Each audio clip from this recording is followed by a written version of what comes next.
พรเทศสอนให้พรเกื้อกูลเจ้าขนำตั้งมนก็ขอยกมือ10 นิ้วกราบนอบน้อมอย่างพระติรัตนแก้วเจ้าตั้ง3 ประการอันมีพระพุทธพระธรรมพระสงฆ์อันเป็นสรณะที่เปิ่งตีเคารพนับถืออันสูงสุดในชีวิตกราบคารวะแตบไต้ไหวสาปารมีธรรมพระมหาเถรานุเถระเจ้าคณะพระสังฆาธิการภิกขุสงฆ์สามเณรจุตนจุองค์โดยความเคารพ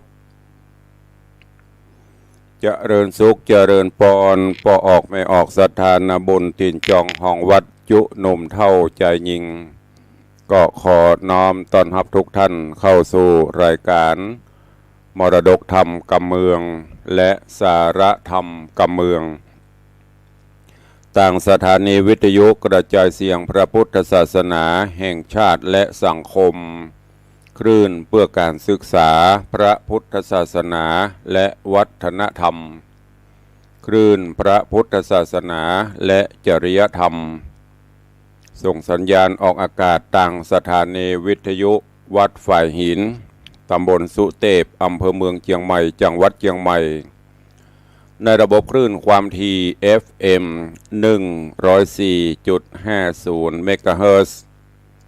สถานีวิทยุคลื่นพระพุทธศาสนาและจริยธรรมในความอุปถัมภ์ของมูลนิธิพระบรมธาตุเจ้าดอยสุเทพส่งสัญญาณกระจายเสียงในระบบคลื่นความถี่ FM 96.0 เมกะเฮิรตซ์พร้อมกันนี้ก็ขอยกมือ10 นิ้วกราบถวายการต้อนรับและเจริญปอนต้อนรับครูบาอาจารย์ท่านเจ้าพระเจ้าประสงค์องค์สามเณรตลอดจนปอออกแม่ออกศรัทธานาบุญอุบาสกอุบาสิกา FC แฟนรายการทุกรูปทุกท่านที่ได้เข้ามาติดตามรับชมรับฟังทั้งภาพและเสียงการไลฟ์สดทาง Facebook ไลฟ์ของสถานีมรดกธรรมวัดวังสิงห์คำ Facebook ไลฟ์ของธรรมะคลายเครียด Facebook ไลฟ์ของธรรมะภาคเหนือ Facebook ไลฟ์ของ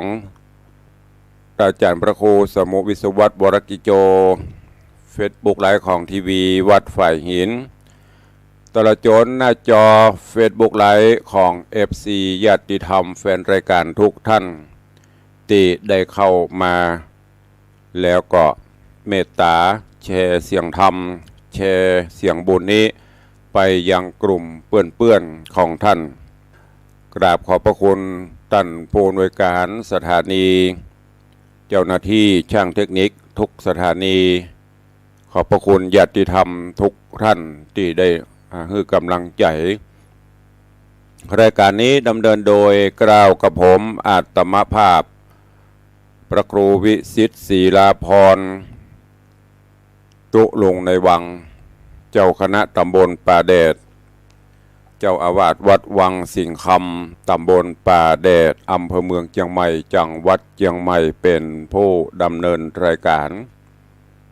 ปะกันเป็นประจำตั้งแต่เวลานี้เป็นต้นไปจะได้น้อมนำเอาเสียงธรรมะแบบปืนบ้านล้านนาภาษากำเมืองมาเทศนาฮือทุกท่านก็ต้องขอประทานอภัยสุมาอภัยสำหรับญาติโยมที่อยู่ในภาคอื่นบางท่านก็อาจจะรับฟังภาษาถิ่นภาษาเมืองเหนือรู้บางท่านก็อาจจะฟังรู้บ้างไม่รู้บ้างบางท่านก็อาจจะฟังไม่รู้เลยก็ติดตามรับฟังกันไปเรื่อยๆฟังวันละนิดวันละหน่อยเดี๋ยวก็จะรู้ศึกษาค้นคว้าไปก็จะเป็นกำไรชีวิตสามารถที่รู้ทั้งภาษาภาคเหนือภาคกลางภาคอีสานภาษาต่างประเทศภาษาอังกฤษเราศึกษาได้แต่นี่เป็นภาษาถิ่นภาษาที่บรรพชนเรา ได้นำมาใช้ในถิ่นต่างๆอันนี้ตุลุงก็ต้องขอแจ้งให้ทุกท่านตัวเองวันนี้เจริญปอนเจิญปอออกแม่ออกศรัทธานาบุญเจ้าข้าทั้งหลายได้สดับรับฟังเป็นลำดับไปณโอกาสบัดนี้นะโมตัสสะภะคะวะโตอะระหะโตสัมมาสัมพุทธัสสะอิตังทุกขังอริยสัจจังจาติปิทุกขังจันรามปิทุกขังปัญญาทิปิทุกขังมรณัมปิทุกขันติติสัทธโวดูราโสตุจนาสัพปุริสะตั้งหลายตั้งยิ่งใจหนุ่มเทาและมุนลาศรัทธาเก้าเงาจุขิงโคนมาป้อมเป่งกันกุศลพรั่งพร้อมกราบนบนอบน้อมสรรสาบมาฟังพระรัตธรรมมาดวงประเสริฐเพื่อให้บังเกิดสติและปัญญาจุงฮือเอาสายศรัทธานั้นนามาเป็นที่จังเป็นที่ตั้งทานร้องฮือดุจจะดังขันตองใบใหญ่มาลองรับใส่บุพาต่างมาลาดวงดอกไม้ย่อยื่นใบกราบปูจาเอาสัญญานั้นนามาจำจอดเงียงหูหอดสำเนียงบ่ใจฟังเสียงเอาม้วนเหือฟังเอาล้วนแก่นสารแปลงใจเจยบานต่อตังบ่หือป่าปาดปังไปนายการห่วงใหญ่เป็นวางเอาใจห่างการงานการลูกหลานเอาเก็บไว้ก่อนมายังผ่อนตั้งในหาอาหารตั้งใจเติมแทงด้วยการมาหูแจ้งแห่งปัญญาจากดวงธรรมมาสอนบอกอันอาหารไปนอกก็เสาะหามาเมินกันจำเพลินศีลธรรมพระเจ้าก็คือห่อข้าวกินเตียวตังเมื่อชีวิตได้ไว้วางปงขาดมรณะตายไปก็จักเป็นป่าไทยยะเขาห่อเสบียงต่างเตียวต่อไปแดนสวรรค์แดนสุขสันต์ลำยิงคือเมืองแก้วมิ่งมหาเนตรปานและนาพุทโธเมโลกันนาโถพระพุทโธตนผ่านแผ่วตนเป็นครูเก้าเงาแห่งพระพุทธศาสนาพระมีเมตตาเตสนาภายโพดเพื่อให้เกิดสุขประโยชน์แก่สัตว์โลกตั้งหลายดังจักบรรยายเล่าขันไปนะจุงเอากันอดทอมทาดาฟังพุทธวจนังพระพุทธังหากกล่าวไว้เหือมนุษย์เฮาลุ่มไตตั้งมวลมาสมเปิงกวนรอดมาหูแจ้งจอดถึงสภาวะสังขารหูโกดสงสารธรรมชาติว่ามันมีอำนาจเหนือชีวิตคนเฮาบอกวันหลงมัวเมาประมาทเกิดมาลังจาดฮือเป็นสัมมาทิฏฐิฮือคือว่าฮือหานกองดีตัดแม่นหันเม็ดแก่นสัจจังพระพุทธังหากกล่าวไว้ว่าเกิดมาน้อยลุ่มไตเป็นทุกข์มากนำนา ทุกขังอริยสัจจะเกิดทุกธรรมดาติดต่อทุกเกิดก่อตัวกันมาจาติปิทุกขาทุกปฏิสนธิมาบังเกิดกว่าทุกก่อกำเนิดเป็นคนจราปิทุกขาทุกเววนเมื่อแก่เมื่อเฒ่าแม่นบรรลุนั่งเตาก็อิดอ่อนโรยแรง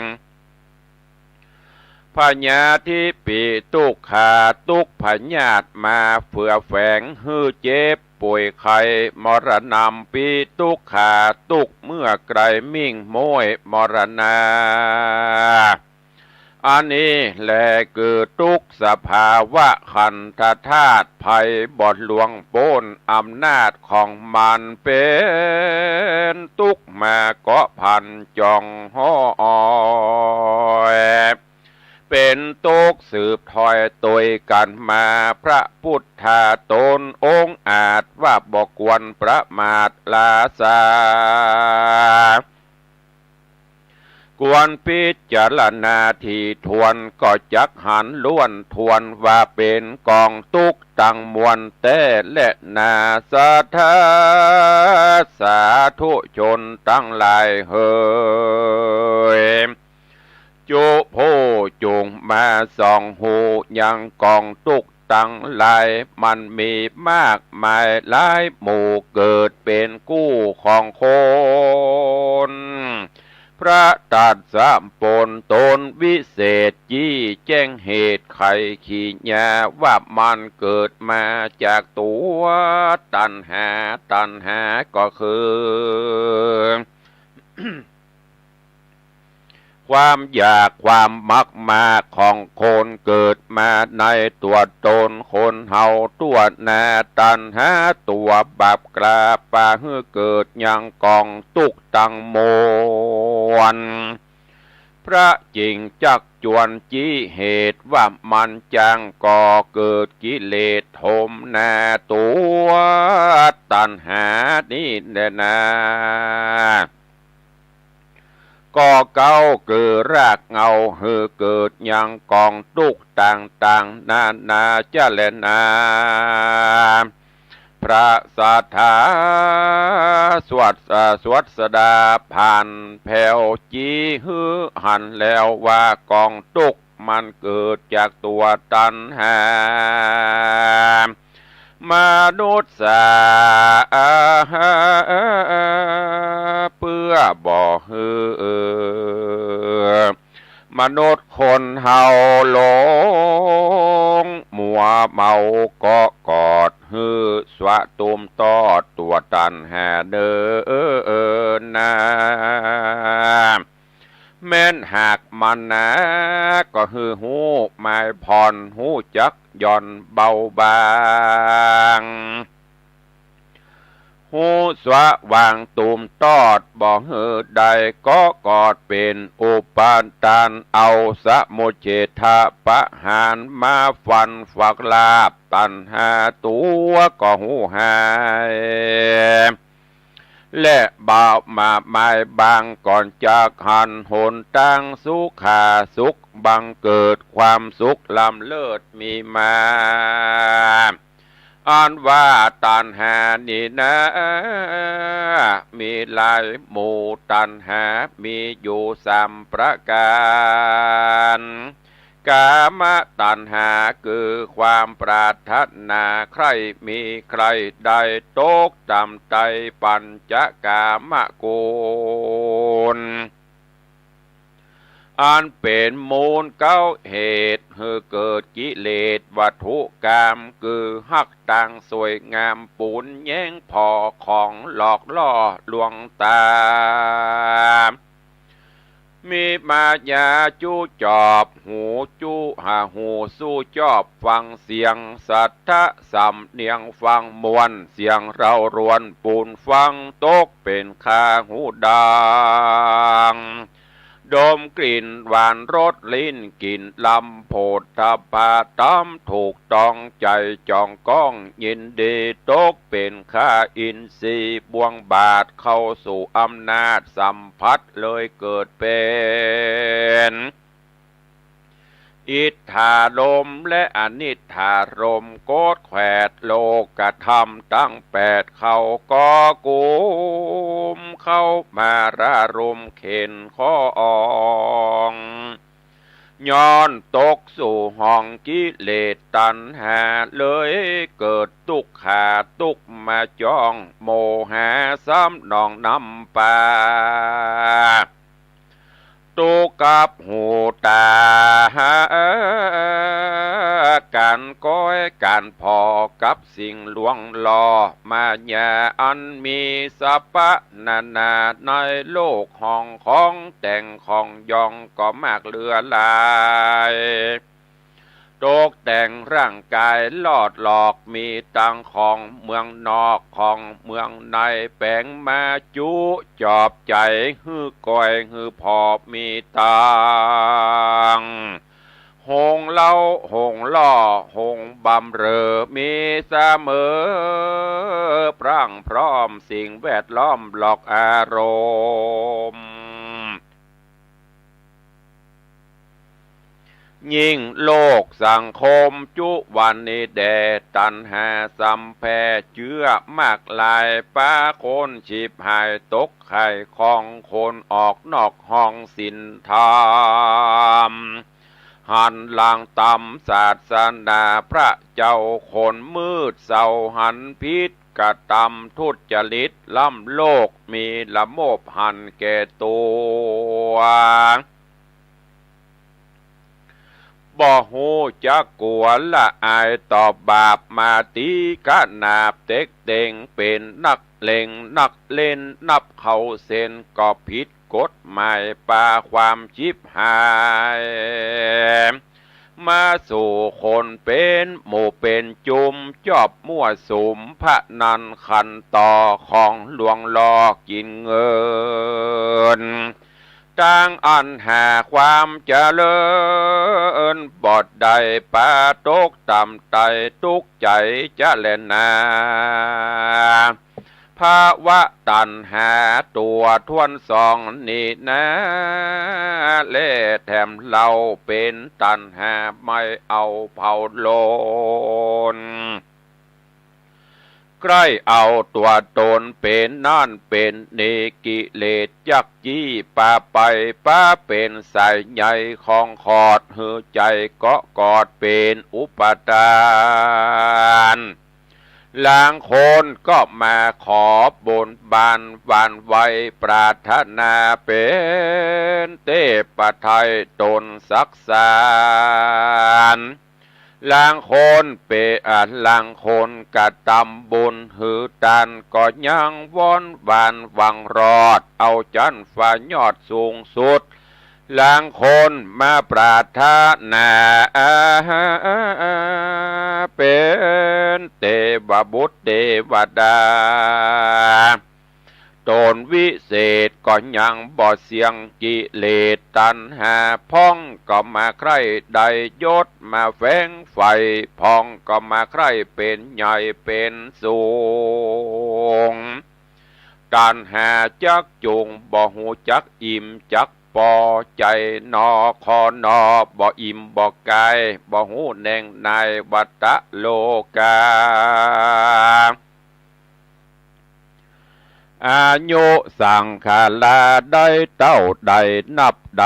อายุอันจักมีมาตั้งหน้ามันหากไกลกว่าตั้งหลังฮือป้ากังระวังแต่เนินนายเนินมัจจุราชาโนอันว่ามัจจุราชมันจ้างมาลู่ญาติหือชีวิตกาดกาไปมันบ่สมใจสั่งสักสิ่งหูมวยมิ่งมรณัง อานิจจังบ่มันเตียงทุกขังหูความเงียงบ่ทนนานอนัตตาหาแก่นสารบ่ได้ตกต่ำไตสู่ความตายมาระนาอันว่าความตายนี่นะหนอมีหลายแบบบ่เอาพ่องก็ตายหนุ่มพ่องก็ตายเฒ่าพ่องก็ตายย้อนกรรมเก่าปามาพ้องมรณาโดยโรกาพยาธิเคราะห์มาปาดกรรมมาปานเป็นโรคทรมานฮ้อ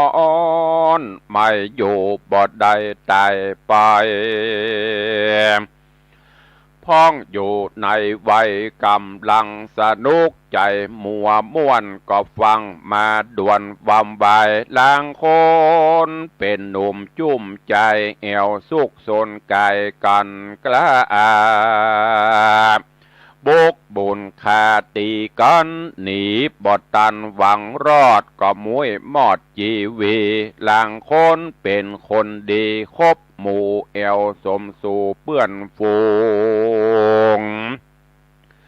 ลูกลารมเข็นคาตายความนากลางต่างล้างพ้องชีวิตวายวางบอดตันโปงมาตายหงค่าขาดเพราะความประมาทลาสาหลังพ้องขี่รถขี่ราฟังเฝ้าใจโหดเห่าดุดานกลัวบอดตันฟังล่วงเลยตกบ่วงบาดมัจจุราชจริงเอาหลังพ้องกำลังมืนเมาโดยน้ำเหล่าเตี้ยวไต่เตารถต่ำตายหลังพ้องก็มาไปกล้าไปขายถูกคนใจต่างนาบุบบันคาเอาของพ้องเป็นคนจองห้องบังเบียดตายย้อนกรรมเกียรติบ่ตันพิจารณาบางพ้องเป็นคนปาลาใบบาปมาตีขนาบเต็กเต็งเป็นนักเลงนักเล่นนับเข้าเส้นผิดกฎหมายเลยมาตายขาดย้อนสินาดปืนยิงลังคนเอวเสาะจริงลู่ญาติเป็นผู้ร้ายอาจตกอาจกลางคืนเขาเอาปืนมาส่องเลยมวยมองเมืองผีลางคนอยู่ดีบ่มีพญาติสายฟ้าฟาดยามฝนพ้องแอวสุกโซนในป่าตัดไม้มาผ่าแปลงหลวบบ่ได้ระวังตัวไม้ก้นหนีบ่ปูนตายไปพ้องก็แม่เสียอกเสียใจอกหักโดยกรรมหักกรรมลมแม้บ่สมไฟมามวยมั่งกินยาตายพ้องหัวใจวายตายบ่ตันได้เสียได้สั่งลมกัดกั้งเต้านอนเคียงพ้องก็มาเป็นแม่ยิงมาจริงฮักจริงจู้บ่สมไฟอูกำแปงเลยสะแหวงหาตังออกมาเยี่ยเนาะยอกตายโหงพ้องมาถาโลลำบากมาตายผากทรมานเป็นที่รำคาญลูกหลานตันต้าเอาจนหมดเข่าหมดของหมดเงินทองซ้ำเสียงหมดเลี้ยนเกียงจริงตอดตัวตาย มรณังอันว่าการตายนี่นานอมีหลายหล่อแบบบ้าเอาพ้องก็ตายเท่าพ้องก็ตายหนุ่มเนาเบาสาวจีพ้องตายดีพ้องตายหายสุดแต่กรรมมาแปดไปตอบตัวเต้นแหละนาสาธุจะนาเลยศรัทธาตั้งหลายเฮ้ยใหญ่น้อยจงปากานติดตามไต่ถอยรถสถามสังขารังอันว่าสังขารนี้นานอนมันบ่สัจจังเตี้ยงมันย่อมมาสูดกันตีหันตัดตีนั้นคือปัจจแดนโดงแดนโปดโป่งเตะขว้างยังสรีระร่างกายยังหากบ่ฟังก็จักเผาจีไม่ตกต่ำไตถมปัทวีก็จักมีแต่บ่สงสัยจะเล่นนามาเป็นทุกขาทุกลำบากทุกปัดพรากสิ่งอันเป็นที่หักเสมอใจก็มาลากันไปลุ่มลาเต้ากลมนานนอเดียวได้มาหาตาปัดพรากมา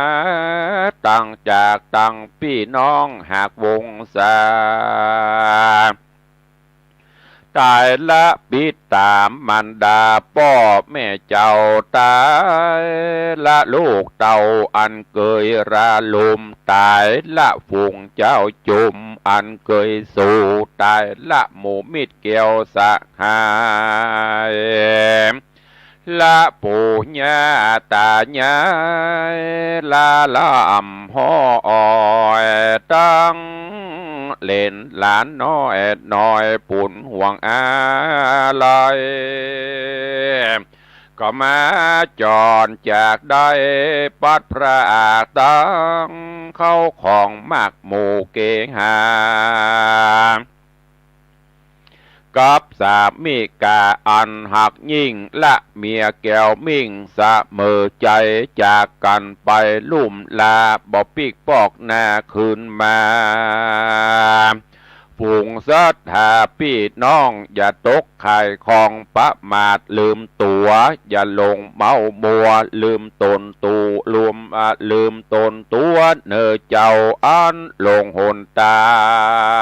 งนั่นเล่าง่ายกว่าลงใจเมามัวจูงปาตนตัวตั้งอยู่ดังเป็นกู้กับสินธรรมเว้นจากต่างมัวดำกำเศร้าป้าเอาตัวเตียวไตเต้าเข้าสู่มรรคญาณตั้งอยู่ในสมถกรรมฐานและวิปัสสนาญาณส่องแจงอันเป็นปัจจัยเตื่อมแทงเข้าสู่นิพพานาหากใดต้วนเตียวไปมาในวัฏฏะสงสารหลายชาติก็อย่าได้ขาดศีลธรรมตั้งศีลธรรมดุจจะดังสะเปาคามป่าฝ้ายถ่อเหมือนดังเขาห่อเสบียงต่างเตี้ยวต่อไปสู่แดนสวรรค์ เป็นแดนสุขสันต์อันนันลำยิงคือเมืองแก้วมิ่งมหาเนตรปานและนาที่นี้จักจะกล่าวยังอมตะปัญหาผู้มีปัญญาเปิงหูดังนี้เอวะเมสุตตังเอ กังสามะยังภะกวาลาจักกะเหวิหรติเวลุวันเนกลันทกะนิวาเปเตนะสัมมาเยตตากาเลเทโลนามะอาวุโสติเอวัมเมสุตตังอันว่าสูตรอันนี้นาเป็นนิตานะวัจนะแห่งมหาอนันตเทระเจ้าตนอุปถากไฟเฝ้าพระสัทธาปาโหสุตวาตนได้ฟังธรรมเทศนามาบ่น้อยจากพระยอดซอยสัพปัญโยตนเป็นครูวิเศษแก่หมู่เตเวทและมนุษย์สาเทโรอันว่ามหาอนันตเทนเจ้าตนผ่านเผ่าซึ่งปะหุสัจจังจริงเล่ากำลังมาบอกแจงจริงได้แสงเทศนาฮือแก่อรหันตา500นั่งเป็นถอยเรียงงามในตั้มกลางทรงองค์กจาดเป็นขีนาสาวจาดอริญาอันมีมหากัสสปะเทนเจ้าเป็นเก้าเงาแห่งสังฆเจ้าหมู่ขีนาว่าพันเตข้าไว้แดกมหากัสสปะเทระเจ้าตนแก่เท่าโดยอาวุโสอนันโตตนข้าชื่อว่าอนันตะอิตังสุตังกาละกะเลสูตรนี้นาหากได้ฟังได้ยินมามุขตวาราจากข้าอุแก้วปากแห่งพระพันแผ่วศรัทธาโดยมีในยะดังผู้ข้าจากวิสัชนาไปนานี้แหละนาคนมีกายบ่อสังอาจกลัวเขามาตื้นญาติบอดดีงามเป็นที่กลัวขามแต่ใส่คอต้านอย่าอยู่ไกลตัดที่นี่แดดเตนาในยะหนึ่งและนาหมู่เสนาและสาวเสวกะอำมาตย์ฝูงมีอำนาจรับอาจญามา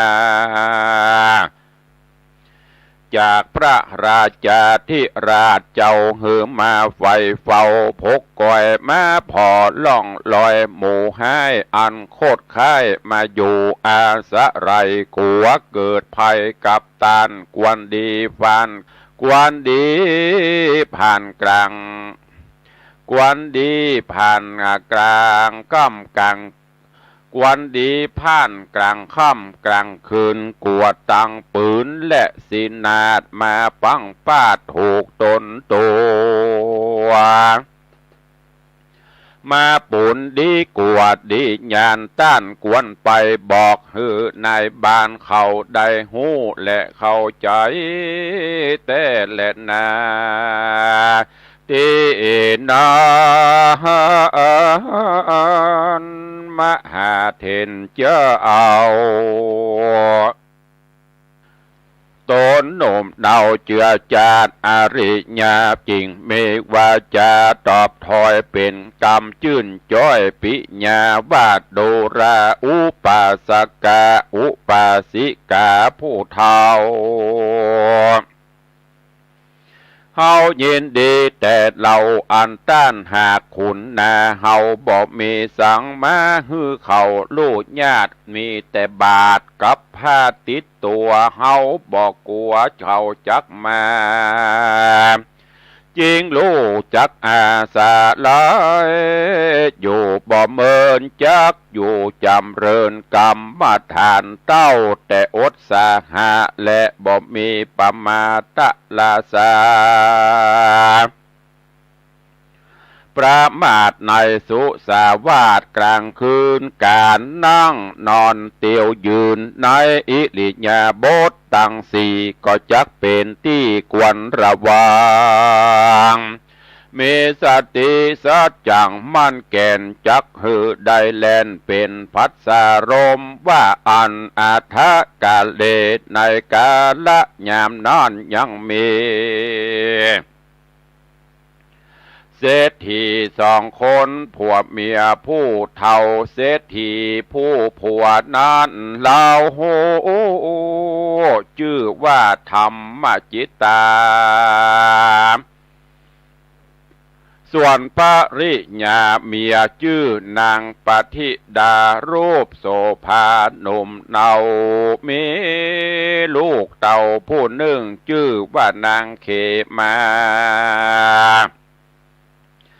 งามโสภาจืนจอยพงเป็นสาวหนุ่มน้อยสิเนงหาเป็นที่เปิงตาแก่หมู่ทะลามแล้วเบาหนุ่มมาเจยจุมจมหวนเป็นนิรันดร์ใจมาป่องใครได้ไฟแฝงหักนางจอมแป้งและเขบมามากนักหนาก็มีแหละนาสาพิเขมาส่วนอันวาดนางเขมานางธิดางามบ่เศร้าอายุบ่เท่าตันแก่ก็รีบเข้าแผ่สู่มรณะย้อนเปียที่โลกามาปาดชีวิตเสียงขาดเมื่อมอนสองตามอนพ่อแม่เท่า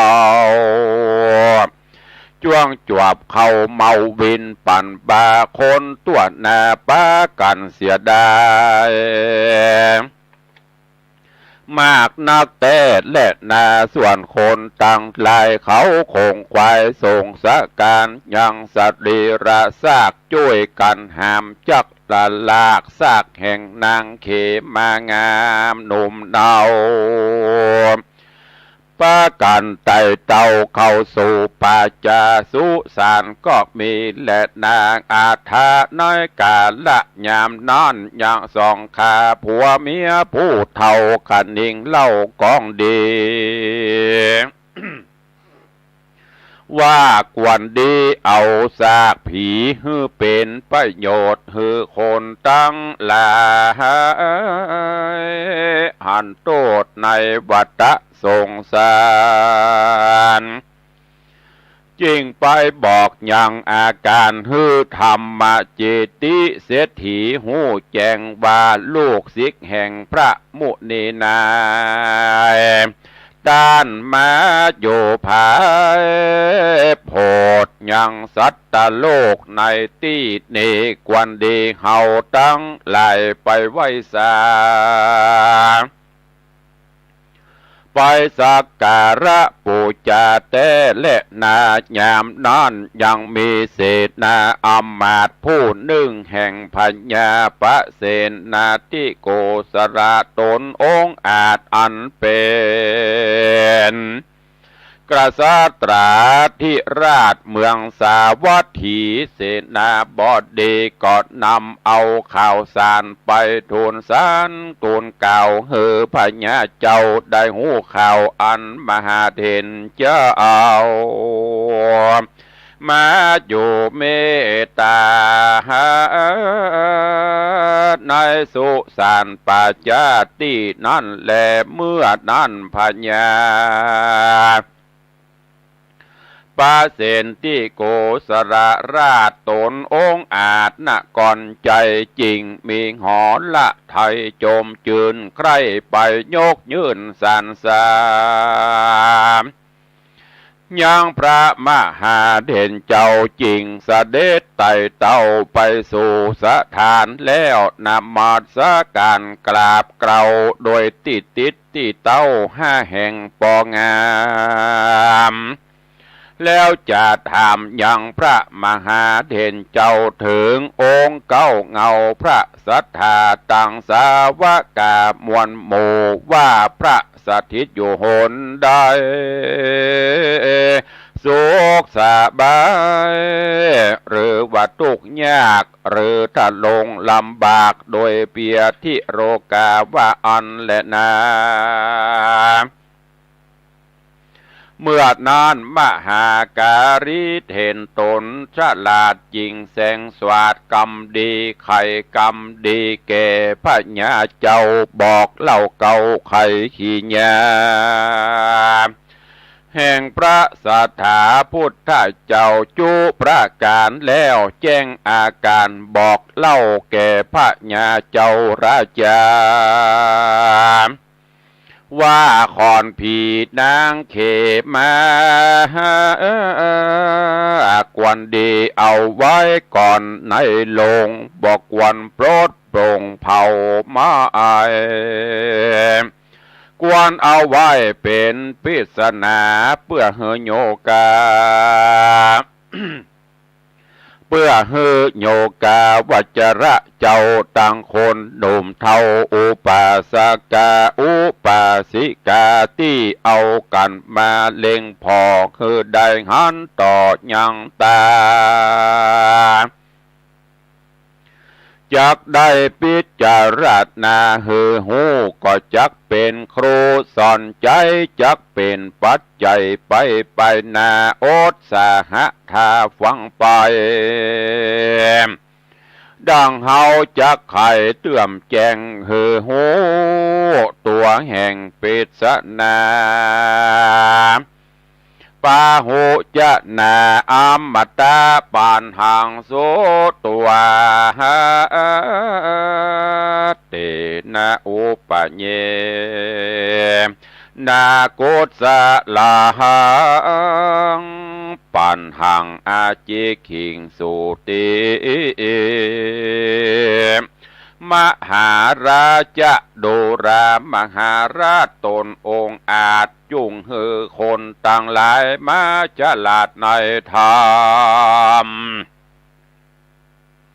เอาตัวถอนห่างดังสอก่อสร้างแต่ตั้งดีเอาตัวหนีจากบาปหูขนาบโมหะเข้าสู่ศาสนาเป็นติจางเอาตัว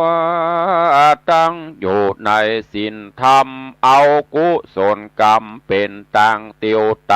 ใจเฝ้าไฟตั้งตา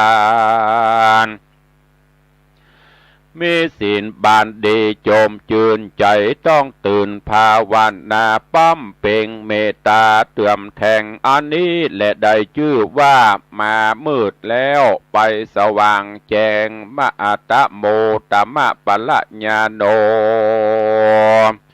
โหนแถมจำพวกหนึ่งนะได้เกิดมาพบศาสนา ได้เกิดมาพบต่างมัวมืดบ่อเจือพืชและขากุบ่อเจือพืชและขากุนบ่ห่มต่างบุญไปหนุนต่างบาปใจบ่อาบโดยต่างศีลต่างธรรมเสาะหากรรมมาจอดเสาะเอาเวรมาคองขอดคำเขใจบ่หันเหปิกปอกมาจมในคอกแห่งตัณหาอหิริกาใจบ่อายต่อบาปอโนตปะใจนั่นหยาบบ่สะดุงกลัวบายอันว่าคนเฮาตั้งหลายนี่นามีแต่การประมาทลาสาบ่พิจารณาเกิดดันสอดบ่เกิดรอดถึงตัวตนองค์พระตัสสะปนตนผ่านเผ่าพระพุทธเจ้าไข่ขี้ญาพระหากสำแดงหือหูว่าคนเฮาจุผู้ใดใจสติปัญญาเฮอพิจารณาไปใจเอาสติปัญญาเป็นไม้ไต่สองตั้งเดินแม่นบางความเจริญไปหน้า ก็อย่าฮื้อใจถอยจ้าโดยบาปกรรมฮื้อมีศีลธรรมประกอบเลี้ยงชีวิตย่อเป็นสัมมาอาชีโวอาโลภโภบ่มีใจละโมบใจขี้โลภโดยตัณหาหันวัตถุของนานาแห่งเปือนใจบ่ทำเถื่อนเบียดบังเอาตังจุเผาหลอกโตโอมเอาโจรเปิ้นล้มบำบายฮือเปิ้นชิบหายซ้ำเสียงหมดเลี้ยนเกลียงตีอยู่อาศัยฮือเอาใจเฮาไปเข้าใจคนอื่นต่างคนก็ต่างไกลสุขยื่นเหมือนกันอย่าไปหันแต่ต่างใครมีใครใดมันจ้างเป็นของฮ้อนไม่เมื่อไปโลนกรรมมาโนนเวนจ้างมาหมุนตอบแทงเฮอตัวได้หิวหอดแห่งเมื่อไปลุนทุกขโตทุกขทานนังฮือปากันระวังไปแต่เนอใจเฮอตุกแก่ตานคนอื่นไว้มันจ้างใดตัวเมื่อไปลุนและนาศรัทธาตั้งหลายยิ่งใจจูโพเฮอปากันมาพรำโหแล้วจำปาก็จักเป็นปะไทยยังคือเข้าห่อเป็นเสบียงตางเตียวต่อเข้าสู่ยังมักกะญาณอย่าเมาสงสารนี่นามันบ่เป็นแก่นแก้วบ่เฮอแล้วดังแก้วมโนในสังขารเฮานี้พระหากกล่าวจีบจะไขว่ามันบ่เป็นแก่นสันใดหูเหตุไว้เงียงคอนสิ่งใดเป็นกรรมแก่นก่อนก็หูลุคำดัจลาโสองค์พระพุทโธต้นผ่านแผ่วหากใดเทศนาแล้วแต่หลังมาว่าฮือเฮาต่างหลายอย่าได้ประมาทลาสาฮือใจสติปัญญาลำเปิงพิจารณาเถิงตัวไปใจฮือระวังไว้ยังชีวิตและนอวิญญาณว่าโลกเฮานี้นะมันมีภัยและอนตรายหลายประการอย่าฮือได้มาปานเกี่ยวข้องอย่าฮือได้มาจองก้องหมู่ภัยญาเฮอมีสติมาขอดไว้ก่อนใจปากตันเขียนจ้าตั้งกัดตำการนาน้อยใหญ่ก็มักเป็นที่เรียบร้อยจุอันว่าโลกในปัจจุบันนี้ภัยยะหากมีมากเหลือหลายกับต่างอนตรายก็เกิดมีมาทอมท่าจ้างป่าคนเฮาโตกต่ำจ้าและขาดจีวังอันว่าภัยยะภัยยังเนนะย่อมเกิดมากับกับคนเฮาตั้งหลายลุ่มฟ้ามาเข็นค่าแก่ชีวิตของคนภัยยะจำพวกหนึ่งนามาบานโดนเหือเจ็บไข้ได้พยาธิเป็นโรคาร้ายราชทรมานมันเกิดมากับอาหารการกินมาใหม่อันเขาแต่งแปลงใส่ฮือดีฮือลำจวนครับจำฮือซื้อขายจ่ายแลกอาหารแปลกก็ล่อลวงตาพ้องก็ปลอมแปลงมาลวงลายฮือได้จำนายเงินดีใส่ตังแสงสีแต่งยองฮือได้ต้องตื่นตาคนเฮา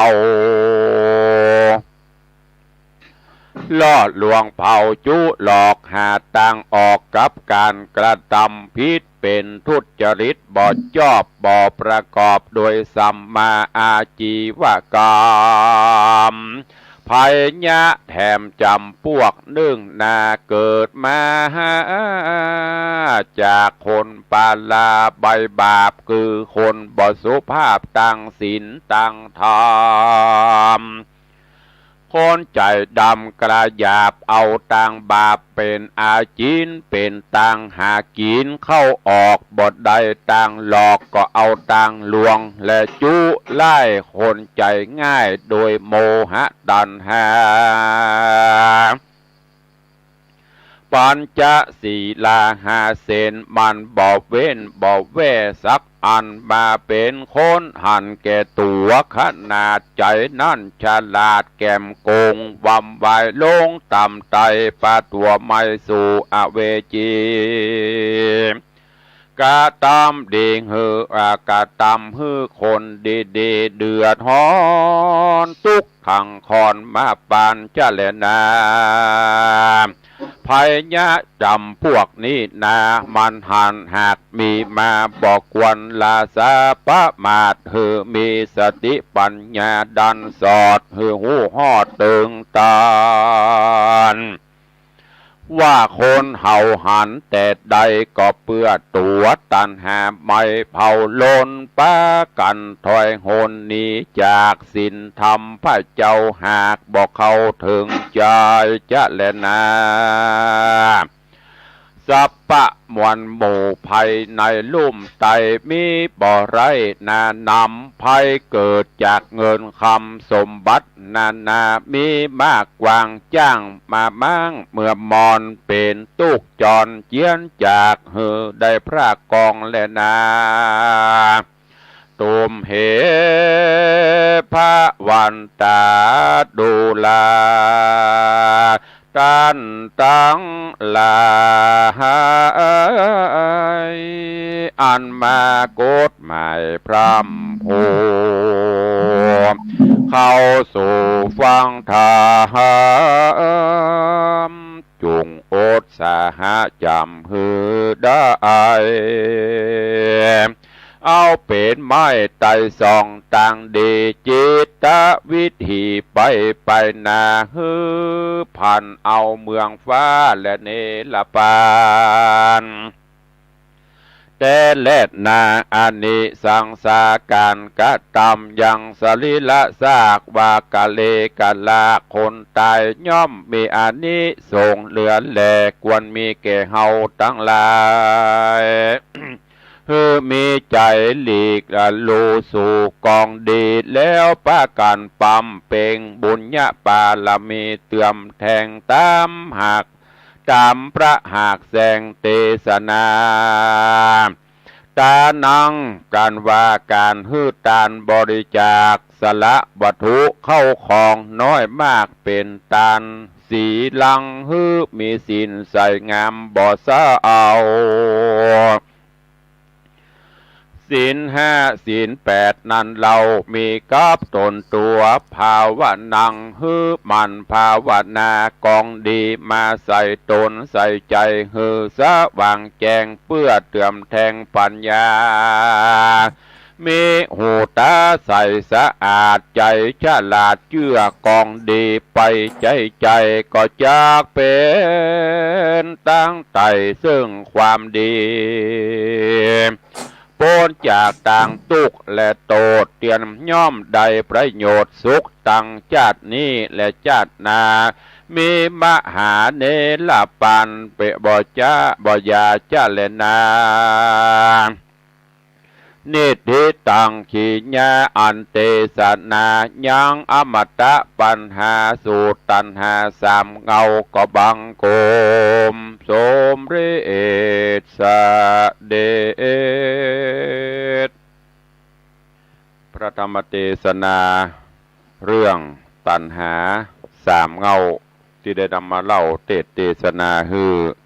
ญาติโยมศรัทธานาบุญทั้งหลายได้รับฟังกันก็จบปริปุณนางไปเรียบร้อยฟังแล้วอย่างที่ได้บอกไปคติธรรม สารธรรม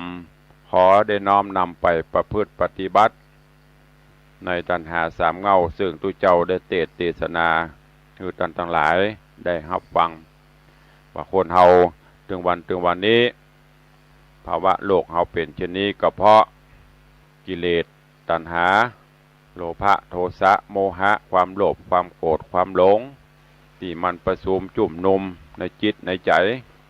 ทำให้บ้านเมืองเฮาหรือว่าสังคมเฮาต้องมีอันเปลี่ยนไปประกอบจนโดยภัยยะต่างๆที่มันมาตามสมัยโรคภัยไข้เจ็บบเดียวก็นักมาถึงอาหารการกินถ้าเฮาบ่พินิจพิเคราะห์พิจารณาโดยตามใจปากก็ลำบากร่างกายลำบากต้องประเดี๋ยวนี้ของกินของบ้ามีกูยุคกูสมัยเมื่อก่อนนั้นมันมีมาถึงหน้าบะลำไยก็บ่ได้กินมาถึงหน้าผักกาดก็บ่ได้กินประเดี๋ยวนี้มันมีเพราะว่าเทคโนโลยีมันเจริญมีได้กูหน้ากูตาก็ต้องอาศัยเทคโนโลยีใหม่ๆเข้ามาเสริมเติม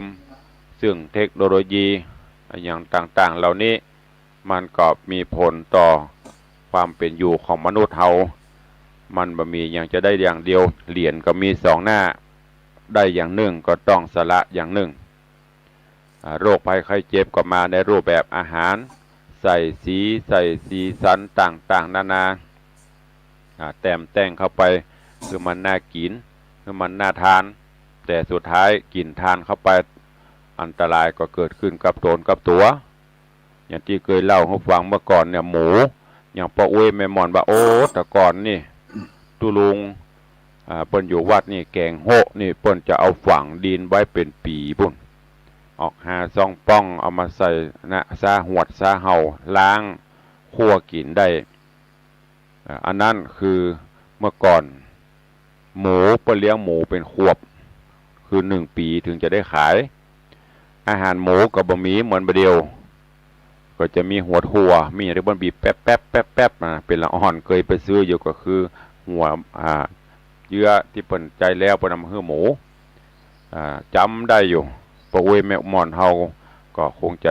หูเมื่อก่อนนี่หมูมันกินหยวกหมูกินหญ้าปกตอหญ้าปกตอก็เป็นเป็นสมุนไพรหรอกำไทยห้องเถาวันเปรียงกำเมืองเขาห้องหญ้าปกตอเปิ่นก็มาเป็นสมุนไพรแต่ก่อนเป็นขยมหมูมากินข้าวมากินนี่อีแม่จะใจฮือเปล่าหญ้าปกตอมาตุบเขาเจ่น้ำไวสกรรมเวลาผสมแกบผสมอย่างก็เอาใส่พักโหมน้ำพ่องดอกงิ้วพ่องมูนี่มันเป็นสมุนไพรหมดหรอหมูปีนึงเปิ้นถึงจะขายมันกินสมุนไพรร่างกายมันกำเป็นเอาไว้เป็นปีก็ได้แต่ประเดี๋ยวนี้มันต้องเป็นปียังประทานข้ามคืนเดี๋ยวเป็นปวกโจโฟล่ะเนี่ยมันมากับอาหารโรคภัยไข้เจ็บต่างๆก็ต้องพยายามแยกเอาพ่องบ่กินก็บ่ได้อย่างคือเขาว่าน่ะฟังกรรมกินก็ชีพหายฟังกรรมตายก็น่ากินก็พิจารณาเอาคนเดียวประกอบกับแหมอันหนึ่งคนเฮาเกิดมาอย่างภาษาบาลีปนบาตะกี้ เกิดมามืดไปมืดมาแจ้งไปหมดเนี้ยบางคนเกิดมานี่มากับมืดก็คือเป็นคนทุกข์คนจนร่างกายผสมประกอบซ้ำมาสร้างกรรมเทื่อมแทงเตื่อมเข้าไปแหมก็เลยต้องมืดปิกไปแหม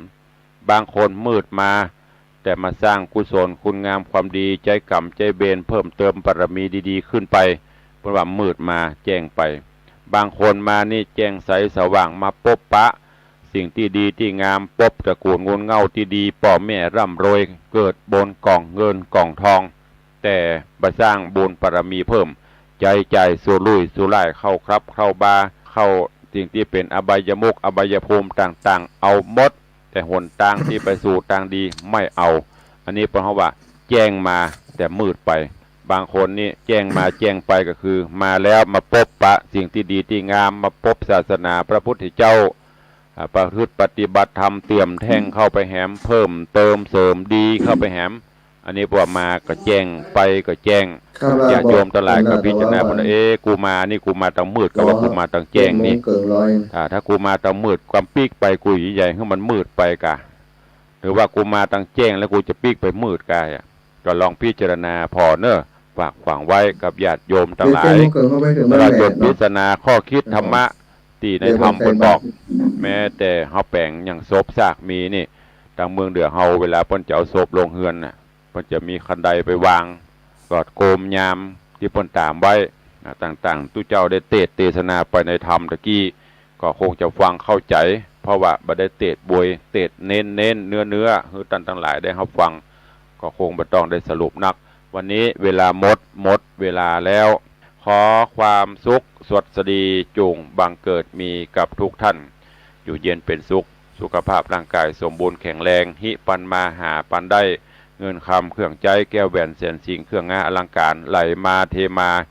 กาแม่นขายหมานอยู่เย็นเป็นสุขสุขภาพสมบูรณ์แข็งแรงเหมือนกันจุผู้จุคนจุตนจุองค์เนออายุวันโนสุขัง